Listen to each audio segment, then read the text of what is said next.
Welcome to another edition of Chaplain John with Chaplain John Sayers, featuring special reports and interviews with people doing kingdom ministry in Tulare County and beyond.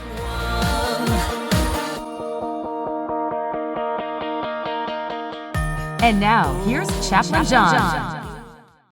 Hey, I want to give you a little test on Superman real quick, all right? So here's the test on Superman. Fast test. And here's a simple C. You get a C. If you can just tell me what kills Superman. You got it? Of course we do. It's kryptonite. There, you got yourself a C. Now the B is, where does kryptonite come from? I'll give you a B if you know. If you said, well, it comes from the planet Krypton when it exploded, you're right. That's kryptonite. When talk about a world that was accursed. You know, I think of Genesis chapter 3 when our world got accursed. Well, Krypton just exploded, you know. And so anyway, kryptonite is parts of Krypton. All right, there's a B. Now I'll give you an A. There are three main colors of kryptonite. All right, three main ones. If you can mention them, you get an A. Okay, I'll give you, well, one is green. Green can kill him. All right, two others. How about this? Red kryptonite can change him for a brief time, mentally, emotionally, physically, whatever. A lot of weird changes take place with red kryptonite. But gold kryptonite wipes away his superpowers forever. Ooh, superpowers forever. There, you get an A if you got those. You want an A plus? Get back with me, because tell me what white kryptonite does and tell me what blue kryptonite does. Get back with me on that. I'll give you an A plus. So why is all this talk about kryptonite? Well, I heard a term, and it was an interesting term, called Christian Kryptonite. What kills us? Christian Kryptonite. And let me read to you. This is kind of interesting, and this could be a Christian kryptonite. Could be sin. Romans 6:12 gets this. Do not let sin reign in your mortal body, so that you obey its evil desire. Maybe that will kill us, I guess. It could kill us.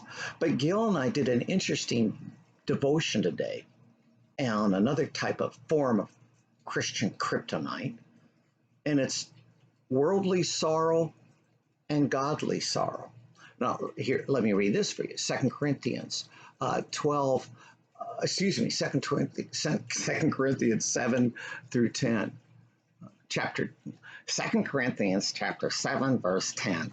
Ooh.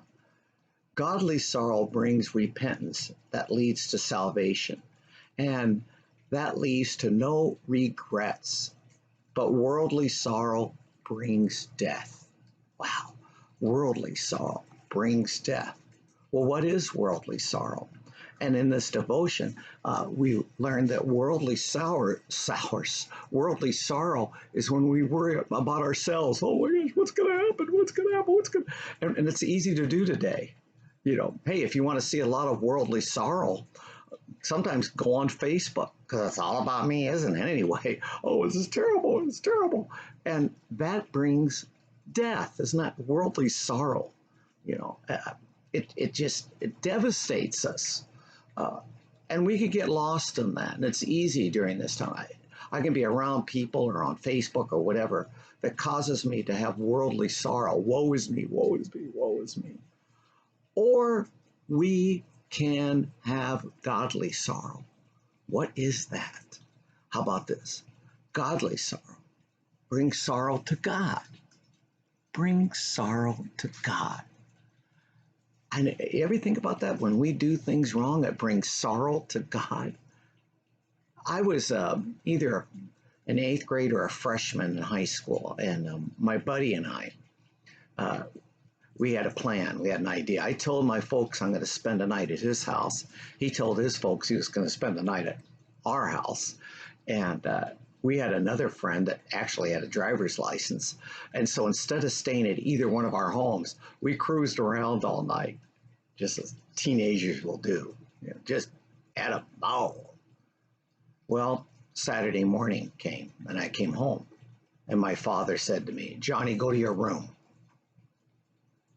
And I knew somehow he found out.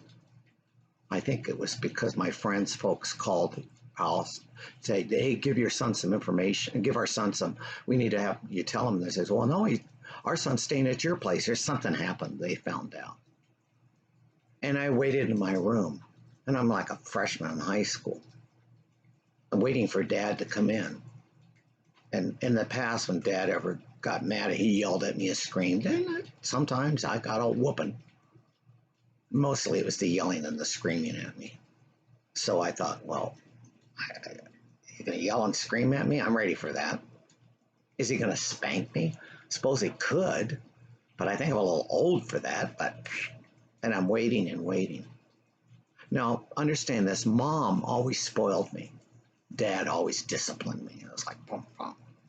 Well, Dad comes into the room. I've been there for maybe 20 minutes. And he comes in, he says, "You know, Johnny, I have never known for you to lie to your mother and I. And that just really disappoints me, disappoints us. We've never known you to lie to us."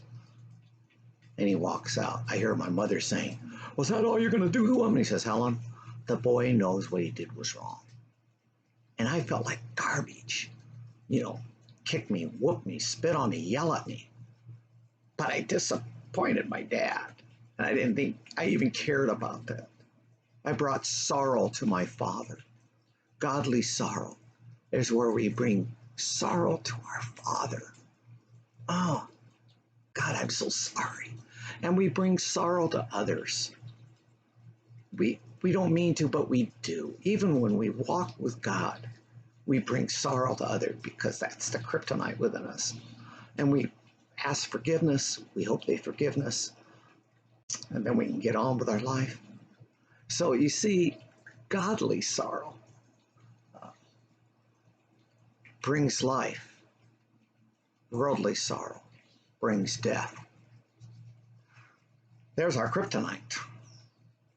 Hey, if you know of any other forms or colors kryptonite can have on us Christians, and there's a lot of them, get back with me. You can either get back with me on Facebook, or if you're getting this on my email, you can get back with me on this email. What's formed our Christian kryptonite warps us out? Don't let it. At least this time. Seek worldly sorrow. No, seek godly sorrow, not worldly sorrow.